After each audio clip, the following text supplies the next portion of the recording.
ମାନଙ୍କର ସୁସ୍ଥ ଓ ନିରପେକ୍ଷ ଲେଖନୀ ଚାଳନା ମୁକ୍ତ ସମାଜ ପାଇଁ ପ୍ରେରଣାଦାୟୀ ହେଉ। ଗତ 26/11/2018 ମସିହାରେ आम्भेମାନେ बारंग आंचलिक वरिष्ठ नागरिक संघ गठन करूँ। प्रथमे पूर्वतन चेयरमैन तथा समाजसेवी स्वर्गत श्रीयुक्त प्रेमानंद साहब सभापति आरंभ होता। कर्मकर्ता मनोनीत कर संपादक श्री नवगण नायक और कोषाध्यक्ष श्री विजय पंडा को बाछी। तृतीय अधिवेशन 8/4/2018 श्री प्रताप चंद्र पाणी आसी जोगदे पूर्ण उन्नयन करा। श्री प्रताप चंद्र पाणी केतक चामचक खोसापद कर सभापति हेले। से दिन ठारू संघ दुर्बल होगा लगिला। उत्साह सह वरिष्ठ माने जोग देउथिले। प्रत्येक ग्राम रे बैठक करुथिले।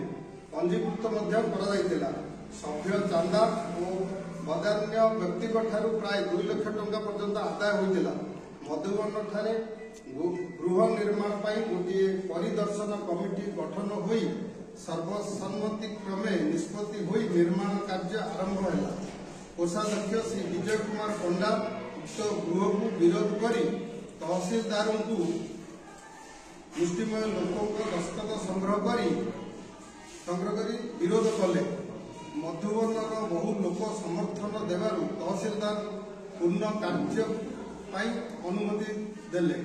कोरोना पर 6 वर्ष 6 मास बीती जाइतिले मध्य साधारण बैठक संपादक श्री नायक डाकी नथिले।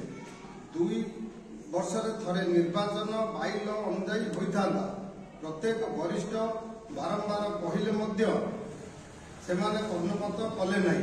पासबुक रे 40,000 टंका थिबार 10/1/24 तारीख रे मधुबन जगन्नाथ मंदिर सभा देखाई।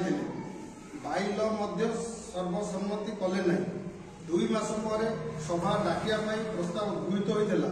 दीर्घ 8 मास पर श्री प्रताप पाणी सभापति मधुबन पंचायत गृह को आसी। कारण समिति सभ्य किशन कुमार जन्मदिवस संवर्धन सभा अनुष्ठित होता। प्राय शताधिक वरिष्ठ नागरिक श्री पाणी को घेराव कर कहले आज निर्वाचन करा जाऊ। से महाशय अनुरोध कले आज करंतु ने आसंता 22/9/24 तारीख रविवार रखा प्रतिश्रुति देते। एठारे कर्मकर्ता निर्वाचन करने साधारण बैठक डकाइले। संपादक डकाइले।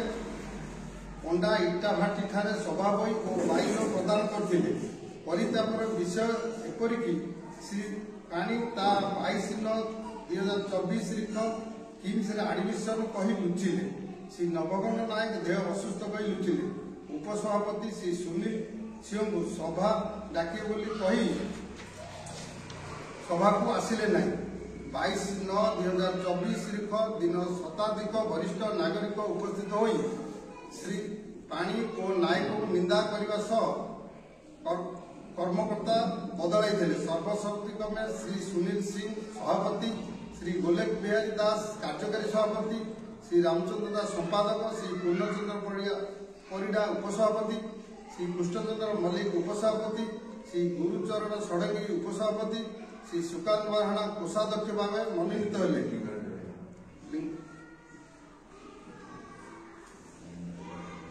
उपसभापति श्रीयुक्त लिंगराज बेहेरा भाव मनोनीत हेले। कार्यकारी कमिटी नूतन भाव गठन है। गणतांत्रिक धारा और बाइल अनुजाई पूर्वतन कर्मकर्ता मानू चिठी देले से रसीद बही, रसीद मुंडा, चेक, कैशबुक, पासबुक और आदाय अर्थर नूतन संपादक प्रदान कले ना कि साधारण बैठक को आसिले ना। गत 5/1/25 तारीख में बेलगंज विजु जनता दल कर्मी बैठक पूर्वतन विधायक श्री प्रभात त्रिपाठी डाकी। श्री पाणी और श्री नायक 9 जन को धरी बीजेडी बैठक में बारंग आंचलिक वरिष्ठ नागरिक संघर ब्यानर लगाई बंधु मिलन कले। पूर्वतन कर्मकर्ता जो मैंने गणतांत्रिक धारा और बाइल अनुजाई बहिष्कार करागला से बीजेडी कर्मी बैठक में श्री पाणी निजे सभापति हो आउ केते जन कर्मकर्ता को बाछिले। आंभ चिठी अनुजाई कागज पत्र और आत्मसात कर वरिष्ठ नागरिक संघर टंका नूतन कमिटी को फेरत देले नहीं। वरिष्ठ नागरिक संघ ପକ୍ଷ ଓ ନିର୍ଦ୍ଦଳୀୟ ସଂଘ ପୂର୍ବତନ କର୍ମକର୍ତ୍ତା ବିଜେଡି ବୋଲାଇ ଫାଙ୍କି ଦେବାର ପ୍ରୟାସ କରିଛନ୍ତି। ଆଗାମୀ ମୁଣ୍ଡଳି ପଞ୍ଚାୟତରେ ସାଧାରଣ ଅଧିବେଶନ ଦୃଢ଼ ପଦକ୍ଷେପ ସହ ବାଇଲ ଅନୁଯାୟୀ ବିଚାର ବିମର୍ଶ କରାଯାଇ ନିଷ୍ପତ୍ତି ଗ୍ରହଣ କରାଯିବ। ଆପଣମାନଙ୍କୁ ନିବେଦନ, ସମ୍ବାଦପତ୍ରରେ ଏହା ପ୍ରକାଶ କରି ଦୁର୍ନୀତିଗ୍ରସ୍ତ କର୍ମକର୍ତ୍ତାମାନଙ୍କୁ ସମାଜରେ ପ୍ରତ୍ୟେକ ଲୋକଙ୍କ ଦୃଷ୍ଟିକୁ ଆଣନ୍ତୁ, ଯେପରି ଉପରୋକ୍ତ ସମାଜ ବିରୋଧୀ ପୁଣ୍ୟ ବ୍ୟକ୍ତିମାନେ ଲୋକଲୋଚନରେ ଲଜ୍ଜିତ ହେବେ। ବହିଷ୍କାର ପରେ ଗୋଟିଏ ସଭା ଡାକିବା ପାଇଁ ପୂର୍ବତନ ସଭାପତି ସମ୍ପାଦକ ଚିଠି ବରିଷ୍ଠ ନାଗରିକ ବାଣ୍ଟିଲେ। ବୁଝିଛନ୍ତି, ଏଭଳି ଅଜ୍ଞତା ସେମାନଙ୍କ ଭିତରେ ଅଛି। ମୃତ ବରିଷ୍ଠ ନାଗରିକ ମାନଙ୍କୁ ଦେଲେ ମଧ୍ୟ ଚିଠି ଦେଲେ, ଯାହାଦ୍ୱାରା ବିଧବା ସ୍ତ୍ରୀ ଲୋକମାନେ ସେମାନଙ୍କୁ ଗାଳି ଗୁଲଜ କଲେ। ଏହିପରି ଚିଠି ପ୍ରାୟ 30 ଭାଗ ଲୋକ ପାଇଛନ୍ତି।